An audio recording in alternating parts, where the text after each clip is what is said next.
Jeg vil så fortælle lidt mere om den her artikel, som hedder Flere giftige krybdyr. Jeg vil ikke komme så meget en evolution, fordi det er Karen kommet ind på. Så jeg vil egentlig lidt fortælle om, hvad det egentlig er, der gør, at den her evolution den sker, eller der sker de her ændringer i, som for eksempel, at de her giftkirtler, de er opstået på et eller andet tidspunkt i udviklingen, og hvad det egentlig er, der kan have gjort, at for eksempel nogle enzymer har udviklet sig på en eller anden måde til at blive en form for gift. Og der skal vi have fat i nogle mutationer. Det vi ser her på den her figur her, det er nogle mutationer.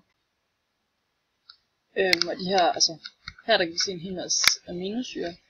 Det her er nogle aminosyresekvenser på en måde, hvor der, hvad der så er sket de her mutationer. Hvor for eksempel guanin er blevet byttet ud med adenin, og adenin er blevet byttet ud med cytosin her. Der er ligesom nogle baser, som bliver skiftet ud. Og det er så det her, at de her mutationer, der så gør, at arterne sådan, med tiden sådan, vil bevæge sig sådan, væk fra hinanden, sådan evolutionært set. Og hvor de her mutationer, de sker oftest i det øvrige DNA. Det er de her mutationer, de fandt sted i de proteinkodende gener, vigtige proteiner, som f.eks. respirationsenzymer, noget meget vigtigt for vores overlevelse. Hvis der sker mutationer her, så vil det højst sandsynligt medføre døden. Så mange af de her mutationer, mutationer, sker i det her øvrige DNA, som intronsområder. De her intronsområder, det er områder, som ikke indgår i protein. Så det er på en måde et ikke-kodende område. Og så er chancen for det her protein, som ikke virker, effektprotein, den er ikke så stor. Dermed så vil proteinet stadigvæk muligvis have den samme effekt, men der vil være den her mutation i nogle for eksempel aminosyre, eller der gør, der er nogle andre aminosyre i de her intronsområder. Og mutationer kan have betydning ved transitionen i proteinsyntesen. Og proteinsyntesen, det er her, hvor vi får dannet vores forskellige proteiner og enzymer osv. Og det her, og vores gener for de her proteiner, det findes i vores DNA, som vi kan se her. For eksempel her, der har vi den kodende streng, som også hedder selvstreng.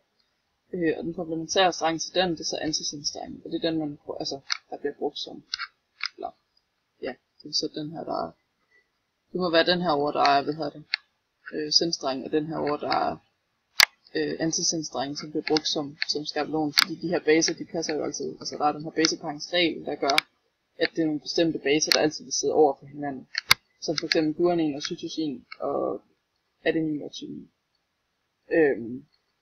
Og den her, den bliver så byttet ud med, i RNA, der bliver den byttet ud med uracil, men det kan vi lige vende tilbage til herovre.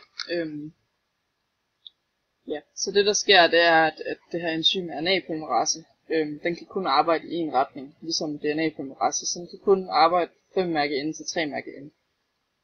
Og det er også derfor, at der bliver lavet den her kopi af, af antisenstrengen. Eller ikke en kopi, der bliver lavet en kopi af sendstrengen ud fra antisenstrengen. Og så når den har, RNA-polymerase leder efter de her gener, og så finder den en promoter, og så bryder den alle de her hydrogenbindinger, som sidder imellem baserne her. Vi kan se, de er brudt her.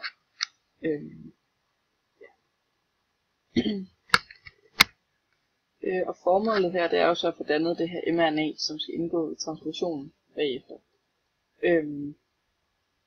Og RNA-polymerase, den stopper så, når den når stopsignalet, men inden den når til det her stopsignal, så når den at passere en stopkode. Det vil sige, at der kommer intronsområder med, det her område, som ikke koder for noget.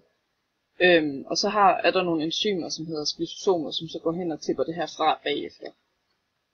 Medmindre der så er sket de her mutationer i intronsområdet, eller der er sket nogle mutationer, fordi så kan splisosomet altså genkende det her intronsområde.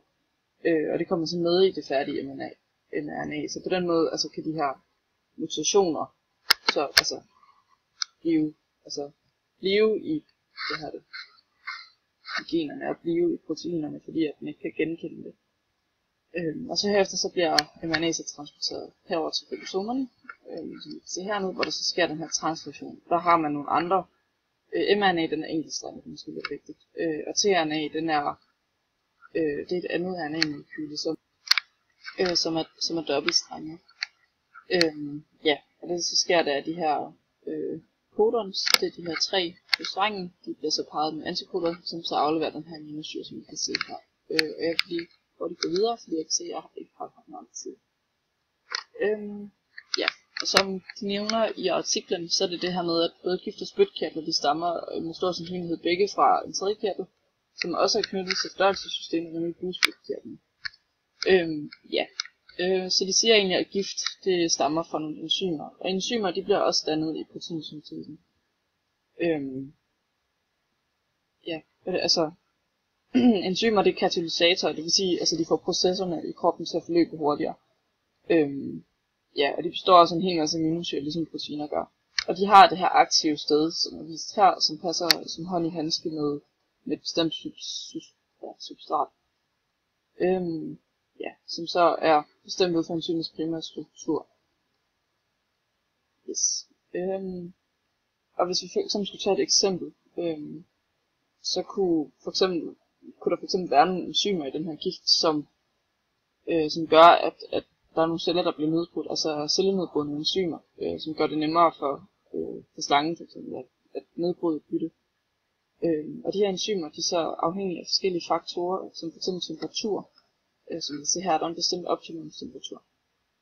Og reaktionshastigheden, som man kan se her, den stiger i takt med, at temperaturen stiger, indtil man når den her optimumstemperatur, og så falder reaktionshastigheden hurtigt. Og det skyldes, at der bevæger molekylerne så hurtigere, så det er meget nemmere for enzymet at møde et substrat, så der kan blive dannet et produkt. Men når man så overstiger den her optimumstemperatur, så begynder de her enzymer at blive ødelagt. Og til sidst så er der ikke mere aktivitet tilbage, fordi der er ikke flere enzymer, der fungerer. Og krybdyr, det er jo vekselvarme dyr. Det vil sige, at deres temperatur den følger omgivelserne. Så det kan for eksempel tænkes, at hvis en slange den spiser mus, så vil det tage meget lang tid at fordøje den, hvis den ikke har mulighed for at blive opvarmet i solen, så den kan få en højere temperatur. Ja, jeg tror, jeg vil stoppe det her. Så det.